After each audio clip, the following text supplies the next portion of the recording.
Hello everyone, मेरा नाम doctor मधु जुनेजा और मेरा प्रैक्टिस है पुणे में, being a gynaecologist and treating infertility patients.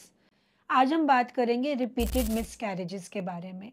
Repeat abortions उन चीज़ों को बोला जाता है जब 2 से ज़्यादा मिसकैरेजेस एक लेडी के साथ हो जाए। हमारी मैरिज के 1 साल के बाद तक अगर हमें बेबी प्लानिंग नहीं होता तो हमें कुछ फर्टिलिटी के इश्यूज हैं। बेबी कंसीव हो रहा है लेकिन बेबी की हार्ट बीट आने के बाद अबॉर्शन की तरफ जा रही है या बेबी की हार्ट बीट बन ही नहीं रही।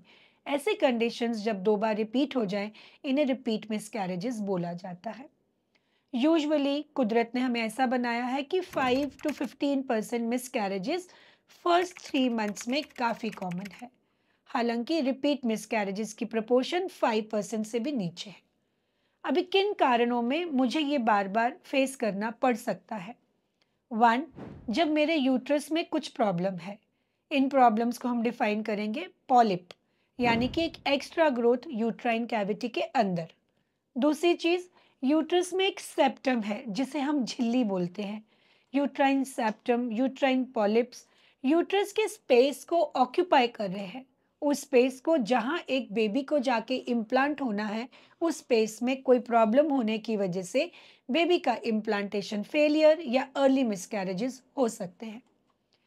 कुछ और इम्यूनोलॉजिकल प्रॉब्लम जो मेरे अंदर हो सकती हैं, जैसे थायराइड एंटीबॉडीज का होना, कुछ और एंटीबॉडीज जिनको हम एप्ला बोलते हैं, एटसेट्रा।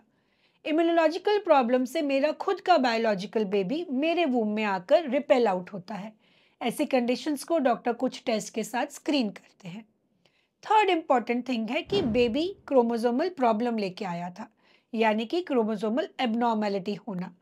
अगर एक डिफेक्टेड एग और डिफेक्टेड स्पर्म फर्टिलाइज करेंगे तो फीटस का क्रोमोसोम कहीं ना कहीं डेफिसिट हो सकता है। जैसे कि हमें पता है हम 46 क्रोमोसोम से बने हैं।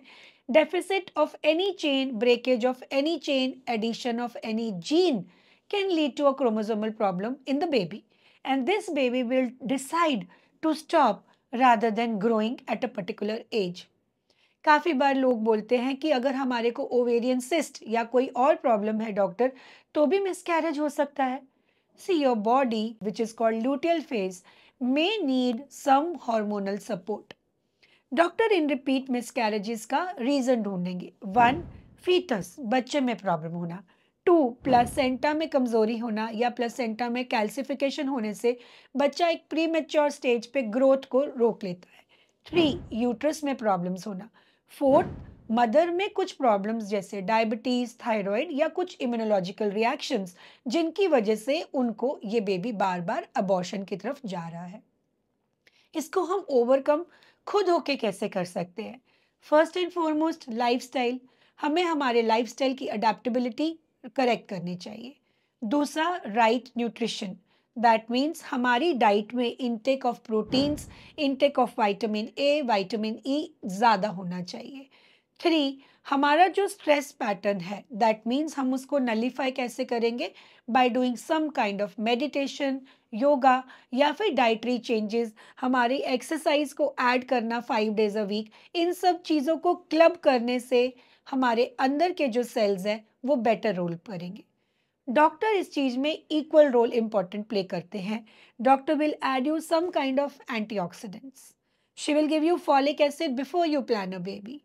3, now you are pregnant and you come down, doctor मुझे फिर से ये मिसकैरेज को नहीं फेस करना है। In that scenario, doctor doubles up the need of your hormone, which is called progesterone. Doctor adds to you some kind of tablets or injections which are blood thinner so that baby को blood supply ज़्यादा जाता है. Third, doctor may add some injections which are immunological boosters. सो कुछ भी कारण पता नहीं, लेकिन रिपीट मिसकैरेजेस को ओवरकम करने के लिए डॉक्टर ने आपको फॉलिक एसिड, एंटीऑक्सीडेंट्स, प्रोजेस्टेरॉन और इम्यूनिटी बूस्टर ऐड कर दिए। आई होप ये बहुत क्लियर था।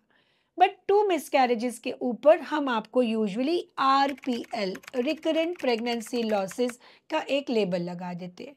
अगर आप भी उनमें से एक हैं तो आप मुझे मेरे क्लिनिक पे आके मिल सकते हैं, which is petals clinic in Wanowrie, here itself in Pune.